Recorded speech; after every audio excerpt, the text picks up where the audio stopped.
अथ श्रीगौरीषष्टकम्।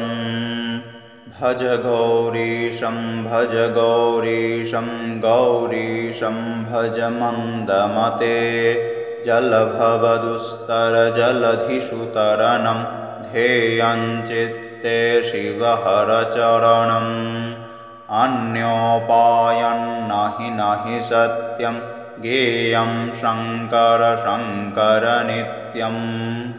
भज गौरीशं भज गौरीशं गौरीशं भज मन्दमते।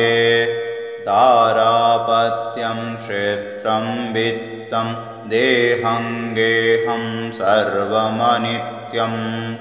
इति परिभावय सर्वमसारं गर्भविकृत्या स्वप्नविचारम्। भज गौरीशं भज गौरीशं गौरीशं भज मन्दमते। मलवैचित्ये पुनरावृत्ति पुनरपि जननी जठरोत्पत्तिः। पुनरप्याशाकुलितं जठरं किन्नहि मुञ्चसि कथयेश्चित्तम्। भज गौरीशं भज गौरीशं गौरीशं भज मन्दमते। मायाकल्पितमिन्द्रं जालं नहि तत्सत्यं दृष्टविकारं। याते तत्त्वे सर्वमसारं मा कुरु विषयविचारम्। भज गौरीशं भज गौरीशं गौरीशं भज मन्दमते। रज्जौ सर्पभ्रमणारोपस्तद्वद्ब्रह्मणि जगदारोपः। मिथ्या माया मोहविकारं मनविविचारय वारं वारम्। भज गौरीशं भज गौरीशं गौरीशं भज मन्दमते।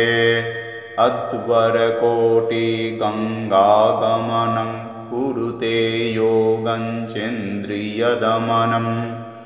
ज्ञानविहीनः सर्वमतेन न भवति मुक्तो जन्मशतेन।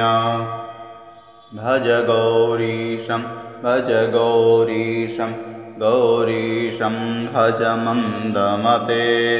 सोऽहं हंसो ब्रह्मैवाहं शुद्धानन्दस्तत्त्वपरोऽहम्। अद्वैतोऽहं सङ्गविहीने चेन्द्रिय आत्मनि निखिले लीने। भज गौरीशं भज गौरीशं गौरीशं भज मन्दमते।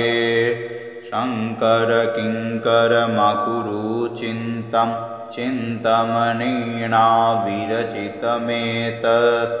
यस्तद्भक्त्या पठति हि नित्यं ब्रह्मणि लीनो भवति हि सत्यम्। भज गौरीशं भज गौरीशं गौरीशं भज मन्दमते। भज गौरीशं भज गौरीशं गौरीशं भज मन्दमते। भज गौरीशं भज गौरीशं गौरीशं भज मन्दमते। इति श्रीचिन्तामणिविरचितं गौरीषष्टकं सम्पूर्णम्।